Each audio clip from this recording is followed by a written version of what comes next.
اور زمین پر کوئی چلنے پھرنے والا نہیں مگر اس کا رزق اللہ کے ذمے ہے، وہ جہاں رہتا ہے اسے بھی جانتا ہے اور جہاں سونپا جاتا ہے اسے بھی، یہ سب کچھ کتاب روشن میں لکھا ہوا ہے۔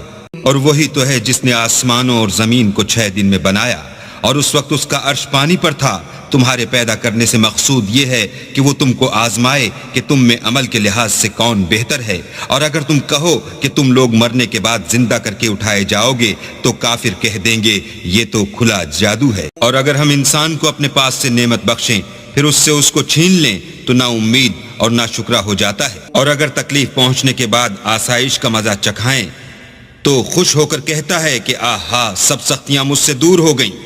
بے شک وہ خوشیاں منانے والا اور فخر کرنے والا ہے۔ ہاں، جنہوں نے صبر کیا اور عمل نیک کیے یہی ہیں جن کے لیے بخشش اور اجر عظیم ہے۔ شاید تم کچھ چیز وہی میں سے جو تمہارے پاس آتی ہے چھوڑ دو اور اس خیال سے تمہارا دل تنگ ہو کہ کافر یہ کہنے لگیں کہ اس پر کوئی خزانہ کیوں نہیں نازل ہوا یا اس کے ساتھ کوئی فرشتہ کیوں نہیں آیا۔ اے محمد صلی اللہ علیہ وآلہ وسلم، تم تو صرف نصیحت کرنے والے ہو اور اللہ ہر چیز کا نگہبان ہے۔ یہ کیا کہتے ہیں کہ اس نے قرآن از خود بنا لیا ہے؟ کہہ دو کہ اگر سچے ہو تو تم بھی ایسی 10 صورتیں بنا لاؤ اور اللہ کے سوا جس کو بلا سکتے ہو بلا بھی لو۔ اگر وہ تمہاری بات قبول نہ کریں تو جان لو کہ وہ اللہ کے علم سے اترا ہے، اور یہ کہ اس کے سوا کوئی معبود نہیں، تو تمہیں بھی اسلام لے آنا چاہیے۔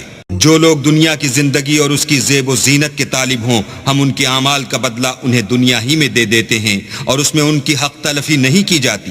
یہ وہ لوگ ہیں جن کے لیے آخرت میں آتش جہنم کے سوا اور کچھ نہیں، اور جو عمل انہوں نے دنیا میں کیے سب برباد اور جو کچھ وہ کرتے رہے سب ضائع ہوا۔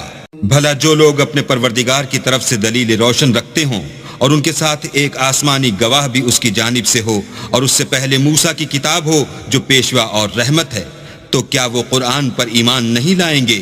یہی لوگ تو اس پر ایمان لاتے ہیں، اور جو کوئی اور فرقوں میں سے اس سے منکر ہو تو اس کا ٹھکانہ آگ ہے۔ تو تم اس قرآن سے شک میں نہ ہونا، یہ تمہارے پروردگار کی طرف سے حق ہے، لیکن اکثر لوگ ایمان نہیں لاتے۔ اور اس سے بڑھ کر ظالم کون ہوگا جو اللہ پر جھوٹ افترا کرے؟ ایسے لوگ اللہ کے سامنے پیش کیے جائیں گے اور گواہ کہیں گے کہ یہی لوگ ہیں جنہوں نے اپنے پروردگار پر جھوٹ بولا تھا۔ سن رکھو کہ ظالموں پر اللہ کی لعنت ہے، جو اللہ کے رستے سے روکتے اور اس میں کجی چاہتے ہیں اور وہ آخرت سے بھی انکار کرتے ہیں۔ یہ لوگ زمین میں کہیں بھاگ کر اللہ کو ہرا نہیں سکتے، اور نہ اللہ کے سوا کوئی ان کا حمایتی ہے۔ اے پیغمبر، ان کو دگنا عذاب دیا جائے گا کیونکہ یہ شدت کفر سے تمہاری بات نہیں سن سکتے تھے اور نہ تم کو دیکھ سکتے تھے۔ یہی ہیں جنہوں نے اپنے تئیں خسارے میں ڈالا، اور جو کچھ وہ افترا کیا کرتے تھے ان سے جاتا رہا۔ بلا شبہ یہ لوگ آخرت میں سب سے زیادہ نقصان پانے والے ہیں۔